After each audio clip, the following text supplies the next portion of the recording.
There has been a debate recently that James Harden and Dwyane Wade need to be compared. Maybe who ranks higher, whose career should we appreciate more? What I've heard, what has more weight or holds more value, MVP or rings. There's just been a lot of going on between James Harden and Dwyane Wade in terms of who is higher, who ranks where, and who does what. I, as a Miami Heat fan, am very clearly pro Dwyane Wade. And I also very strongly think that Dwyane Wade is the clear cut, without question, number 3 greatest shooting guard of all time. And James Harden does not belong in the same stratosphere as Dwyane Wade. Just to very quickly, before we get into the nuancy side of things, Dwyane Wade is a 13-time All-Star, 3-time All-NBA defensive team member, 8-time All-NBA team member, a 3-time champion, and a 1-time Finals MVP. All of those things are more than James Harden in their respective categories. When we talk about Dwyane Wade, I think the number one thing people like to say is his 1 Finals MVP and helping LeBron learn how to win. Those are his 2 strongest arguments. For James Harden, we say he is one of, if not the most prolific scorer, one-on-one scorer player of all time. He is also quite possibly the greatest scorer and playmaker, like dual threat, we've ever seen, arguably. Just off the top of my head. Those are the 2 strongest arguments for both. And now, they are also both all-time in their own right. But James Harden doesn't belong in the same sentence as Dwyane Wade. When we look at the story of James Harden, his place in basketball, when you go back and tell the history of the game, what is the part you're going to say about James Harden? Well, like I just said, all-time one-on-one guy, all-time scorer. That stretch where he was putting up 60-point triple-doubles was unprecedented. It was like every other night. But when it comes to the big moments and the bright lights and the playoffs, he diminished a little bit. We all remember or know that he has no rings. We also all like to point to the 2018 season where he beat LeBron. I think that is a illegitimate MVP, just like some of Jokic's. But regardless, that is what we think of James Harden. When we think of Dwyane Wade, at 24 years old, after going down 3-0 in the NBA Finals to Dirk Nowitzki and the Dallas Mavericks in 2006, Dwyane Wade answers with 4 straight games of putting up 42, 36, 43, and 36. He then goes on to win a Finals MVP, rallies that Miami team, and beats Dirk in his prime with Dallas in 2006. Now, Alonzo Mourning was the first great franchise Heat player. Dwyane Wade put Miami on the map. He put the Heat on notice. Everyone was looking now to South Beach because of this kid, Dwyane Wade. Finishing number 3 in Rookie of the Year, like I said, against LeBron and Carmelo.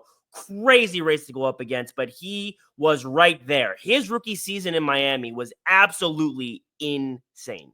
As I mentioned before, then he goes on in 2012, teaches LeBron how to win, how to be his own man, how to take care and be the number 1 guy on a team, how to will a team forward into that victory. Something James Harden had never done, still has never done, never had the ability to. Dwyane Wade figured that out at under 25 years old on his own with an aging Shaq. And everyone likes to point that he had Shaq on his team. We're not talking LA Shaq.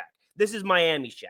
Not at all the same thing. And Dwyane Wade pulled that team with really not a whole lot of other background characters to secure Miami's first championship. Teaches LeBron how to win, and he goes on, obviously, to do all the things with Miami and Cleveland, all credited to Dwyane Wade. We're not talking about LeBron right now in this light, and he's in the same conversation, if not for Dwyane Wade recruiting him, bringing him to Miami, showing him the way, showing him what needs to be done, and imparting his wisdom with one of his best friends. But what people like to forget is that when D Wade came back to Miami, he went out on his own terms. Dwyane Wade was in the hunt for 6th Man of the Year when he retired, and he could have been a starter.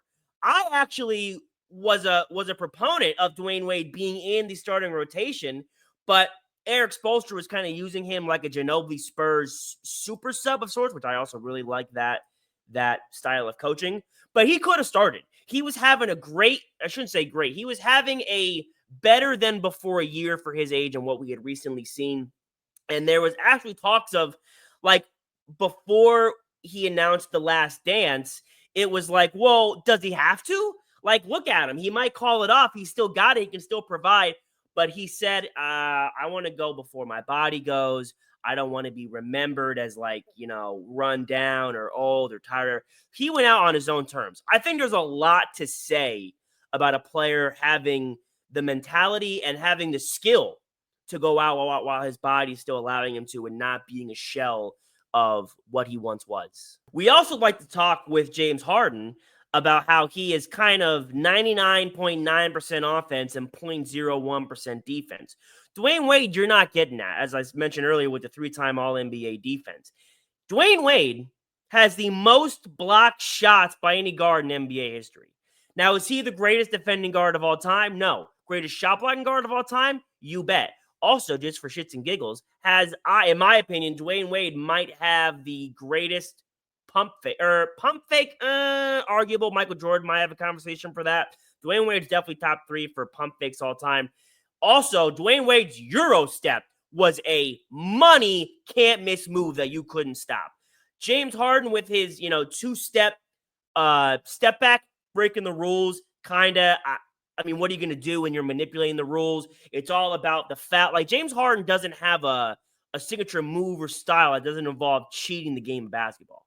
And when we get to talk about what separates, as I always say to Steve, what separates the goods from the greats is that stuff. Like, Dwyane Wade was a leader. Dwyane Wade was a proven winner.